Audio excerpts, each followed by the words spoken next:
In your headlines, a dead body has been discovered in the nation's capital. PDM press conference addresses the surge of crime. And CDC has noticed the decrease in the country's COVID cases.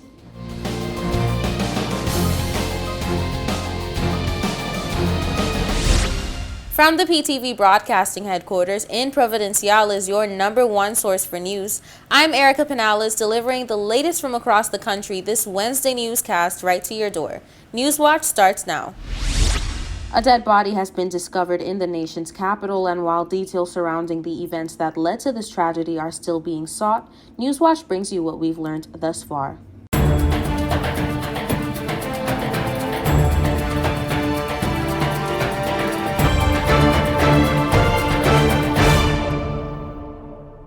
Police are asking the public not to speculate after the lifeless body of a man was discovered on a beach in the nation's capital. Reports of the discovery began circulating shortly before noon on Wednesday, and while much regarding the circumstances surrounding the incident is unknown, Newswatch can confirm that the deceased is a middle to upper-aged male. Crime scene tape is seen here as officers scour the scene of the incident ahead of another gist of inclement weather over on the nation's capital, so as to avoid any contaminants to material to be collected from the scene. Newswatch has also been reliably told that it is unlikely that the victim died of natural causes. Of course, PTV will have more as the story develops. Yesterday, April 19th, the leadership of the People's Democratic Movement decided to call a press conference to address the surge of crime. Here's more. The People's Democratic Movement held a press conference yesterday to formally address the surge of crime in the Turks and Caicos Islands. And while crime is not a rare occurrence in any place in the world, the PDM believes that it is simply unacceptable for TCI. The current level and nature of crimes being committed in the Turks and Caicos is unacceptable. Bold and transformative action must be taken over a sustained period to prevent and suppress such activity. Every citizen, resident, and visitor in our country is entitled to a fundamental right to life, liberty, and security, to fundamentally live without the threat of having their possessions stolen as they conduct their daily personal and professional business, to fundamentally live without the threat of being forced to withdraw your hard-earned monies from an ATM under the threat of death.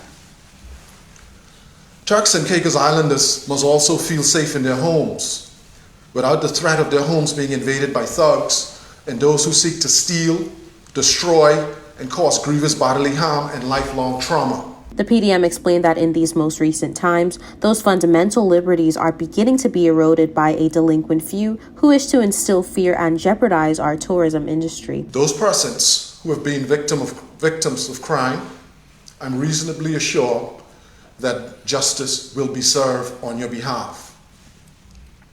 The PDM's position on crime is clear. It should not and must not be tolerated in any form in the Turks and Caicos Islands. To assist with the prevention and reduction of crime, there must be serious consideration of the following whilst a long-term plan is implemented. Reintroduction of the tourism policing units to increase visibility and engender an environment of safety among our visitors. Waived by executive order the procurement process to acquire additional patrol vehicles and mobile police stations for the Royal Turks and Caicos Islands Police Force immediately. Reopen the substations in Blue Hills 5 Keys to improve response times, increase police presence within these communities. There should be no excuses as it relates to the financial means to do so. These communities and the people that live there, their lives are at stake. Allocate funding for a national rewards system to increase the likelihood for collection of information that will lead to the apprehension of suspects and intelligence gathering. Improve street lighting in all communities throughout the Turks and Caicos, primarily in our tourist hotspots. Introduce a multi-agency task force to focus on firearms, ammunition, and narcotics detection at our ports of entry. The PDM stated that our current administration was voted on the promise of delivering an 8-point approach to crime, in which they've reportedly only delivered 2, which are restorative justice and community-oriented policing. However, none of these areas they spoke to in the manifesto has become a reality. This weak and absentee approach to crime can only be equated to an abysmal failure by this government. The silence of the Premier, his cabinet, and district representatives is unacceptable.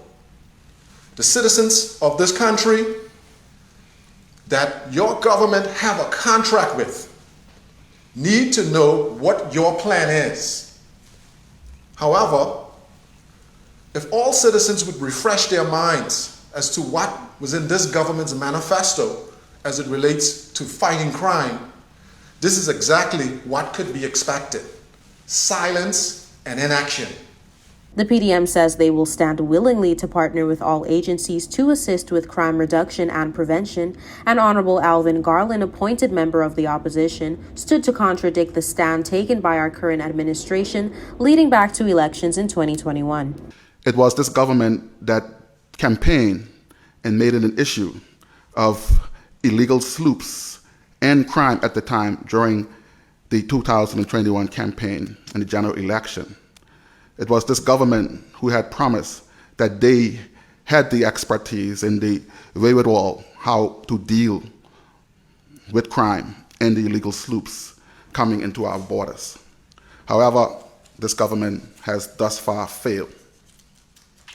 It has now been just over 14 months since the PNP administration came to power with a 14-1 margin of victory. The Premier at the time had promised brighter days are ahead for Turks and Caicos Islanders. And at the time, the electorate was hopeful and optimistic that things will get better for TC Islanders. However, today, it is fair to say that hope and optimism has but all now vanished amongst TC Islanders. Mentioning that the economy is at an all-time high, Honorable Garland expressed his sympathies for the Turks and Caicos Islanders that are yet to benefit from the country's progress and prosperity. We have Turks and Caicos Islanders whose livelihood depends on the construction industry, sitting at home, can't get jobs. TC Islander contractors cannot get contracts, while foreigners are benefiting millions of dollars from the construction industry. We continue to have real estate agents on work permits making hundreds of thousands of dollars in commission fees from real estate sales, while TC Islanders have to settle for the lower real estate listings. While there are many other industries like water sports, etc., that our people is being marginalized and left out, I mention these two specifically because these two are where we are experiencing growth, major growth and progress. Touching back on crime, Honorable Garland revealed that although they understand that with more development comes the increase of crime amongst other things, however, the level of crime taking place in our islands is unprecedented. Let me be clear. The solutions to address the issues and concerns as to what's needed to empower our people is not to wait for the next 3 years and vote in a PDM administration. We need to tackle these issues head on now, without any excuse or having to explain to no one why we need to enact legislation and implement policies that will empower Turks and Caicos Islanders and ensure that we are the ones benefiting from the growth of our country.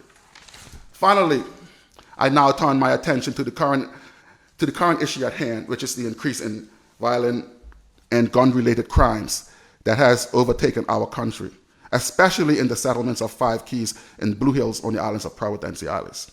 While our people and residents alike has watched our police force deteriorated over the years, past 16 years, at the hands of foreign police commissioners, we in the opposition believe it's time to hand over the ranks of our police force to a Turks and Caicos Islander commissioner. The morale of our police force is at an all-time low. Serious violent crimes continue to take place with impunity without being resolved. Our people are living in fear because they have no confidence that the police can come to their rescue in their time of need. Stay tuned for more of this story in a subsequent newscast. Don't go anywhere, more News Watch when we return.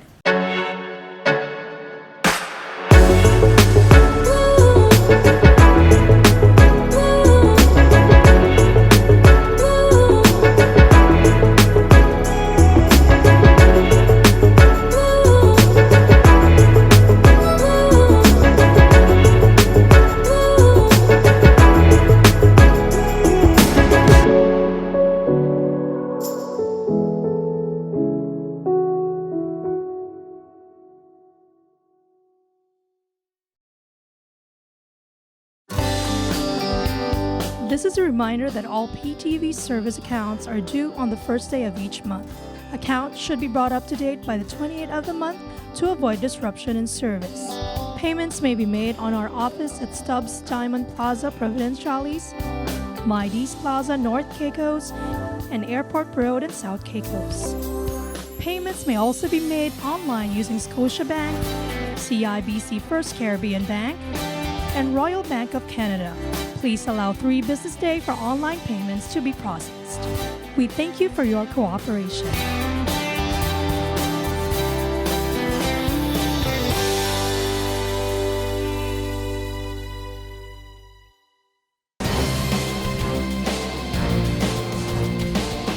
Welcome back to News Watch. As travel continues to yield fruitful results for the TCI, the CDC itself has noticed the decrease in the country's COVID cases and has downscaled the country on its travel advisory list. Here's more. Big news coming out of the Centers for Disease Control's Travel Advisory Program. The CDC has removed all countries from its Do Not Travel Advisory, and the TCI is now at a level 2 as of April 18th. Under new guidance, there are now no countries on the level 4 or do not travel list. It seems officials are now reserving that specific advisory for special circumstances to which detrimental COVID-19 spikes or new variants are discovered, or where there are gaps in a country's response to delivering proper health care for such patients. Level 2, at which the TCI sits, advises that there are moderate cases of the virus and vaccines are encouraged prior to travel. The TCI has been as high as a level 4 on that list since the pandemic began, and officials are proud of the new changes. Travel has also been looking up for the country, having experienced a huge spike in visitors, which resulted in some airport processing hiccups over the last few weeks.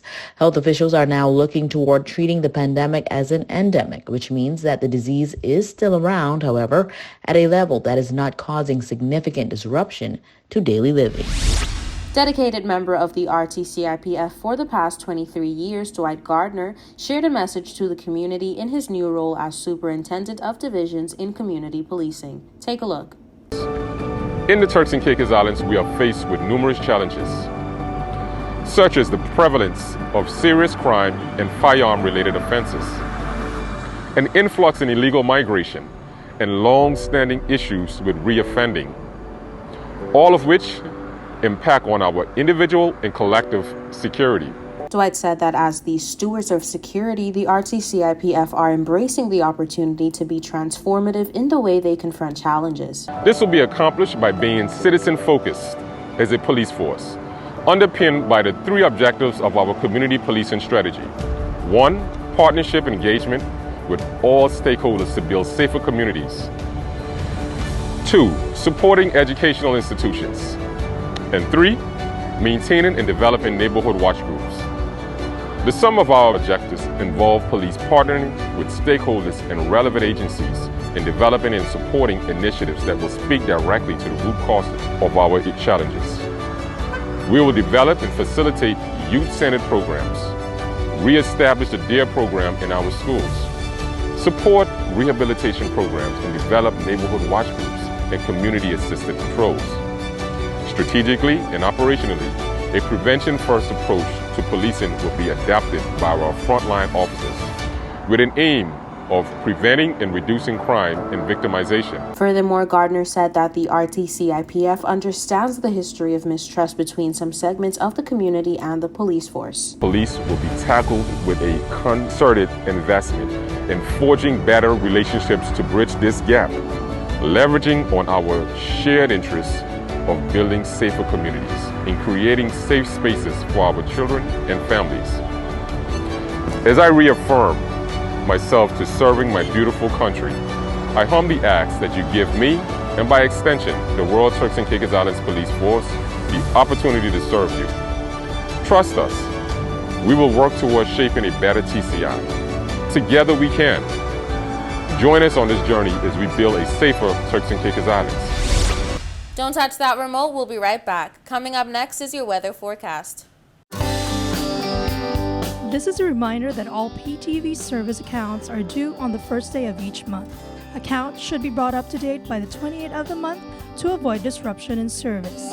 Payments may be made on our office at Stubbs Diamond Plaza, Providenciales, Mides Plaza, North Caicos, and Airport Road in South Caicos. Payments may also be made online using Scotiabank, CIBC First Caribbean Bank, and Royal Bank of Canada. Please allow 3 business days for online payments to be processed. We thank you for your cooperation.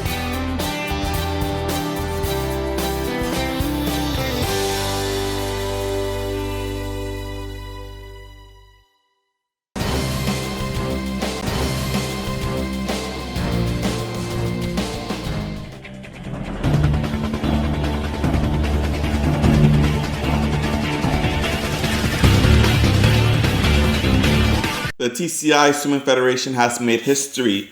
The dynamic Jaden Davis put his best foot forward over the weekend when he hit the pool to compete in the Carifta Swimming Championships in Barbados. He has become the most decorated Carifta swimmer in Turks and Caicos history. Jaden collected a record 4 medals. His gold in the boys 11 to 12 100-meter butterfly became the first time a swimmer from the TCI has ever won gold at Carifta. Davis went on to win silver in both the 50 meters butterfly and 100 meters freestyle. He achieved a personal best swim in the 100 meters event with a time of 1 minute 1 second. He then went on to repeat his golden performance in the 50 meters free in a time of 27.2 seconds. TCI also saw fellow swimmer Sophie Taylor advance as a second alternate in the 50 meters breaststroke. The TCI Swimming Federation thanked their supporters and expressed gratitude for their presence in the stands, cheering on the athletes. For your Sports Authority, I'm Ali Carvey. Here's your weather forecast for April 21st, 2022. For the nation's capital, Grand Turk, on Thursday, mostly cloudy skies, high 80, low 75, winds east at 15 to 25 miles per hour. For South Caicos, scattered showers, high 80, low 75, winds east at 15 to 25 miles per hour. For North and Middle Caicos, mostly cloudy skies, high 80 and low 75, winds east at 15 to 25 miles per hour. For Parrot and Pine Key, scattered showers, high 79, low 75, winds east at 15 to 25 miles per hour. And on Providenciales, scattered showers, high 79, low 75, winds east at 15 to 25 miles per hour.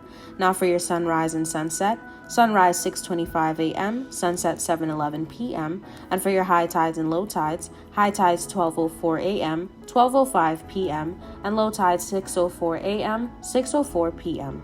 And that's it for your weather forecast. We'll be right back with more News Watch.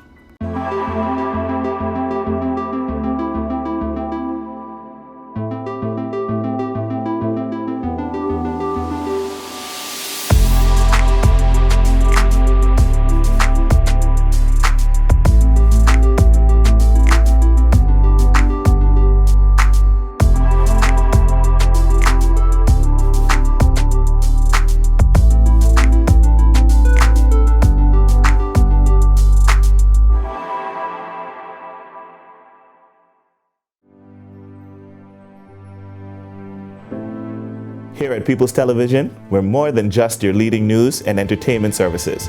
We are spreading the gospel.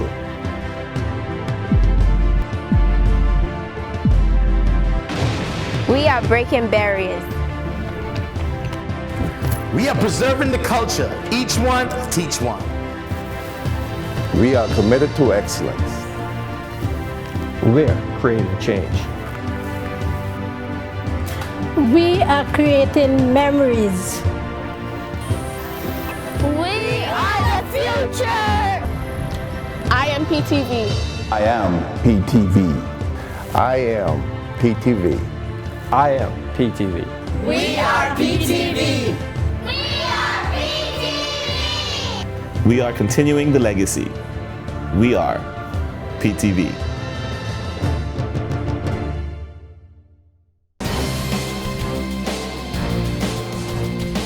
The team at Paris Whitaker is calling on government officials to take real actions and can save money and save lives. We bring you the details.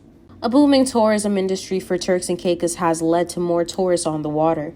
The team at Paris Whitaker reported seeing an unprecedented number of people trying their hands at water sports such as jet skiing, kite surfing, e-foil surfboarding, as well as more tiki bars and ATV rentals popping up. George C. Mizik, partner at Paris Whitaker and Jordan's law firm, said, "As popular as these things are, this part of the tourism industry is dangerously unregulated.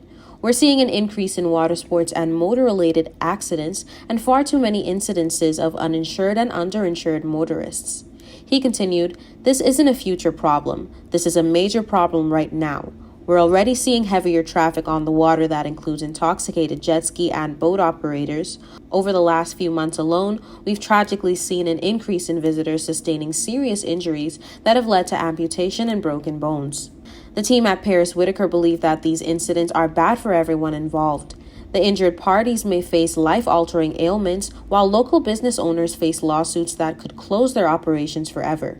At the same time, our local tourism industry reputation can be hurt for years to come, which impacts local businesses that weren't even involved in the accident. Perhaps the biggest tragedy is that this can be solved by enacting some very simple regulations. That's why we are calling on our local government to step up, recognize this growing problem, and show some real leadership. He continued, "If no action is taken, and taken right now, our government will be wondering why tourists have stopped choosing our community for their vacations. Please help us maintain our reputation, protect our local businesses, and keep our visitors safe." That brings us to the end of this edition of The Real News. I hate to leave you so soon, but of course, you can join us right back here every weekday at 6:30 p.m. and tap into our social media platforms at www.ptv8tci.com. I'm Erica Penales, keeping you informed, updated, and affiliated. Until next time.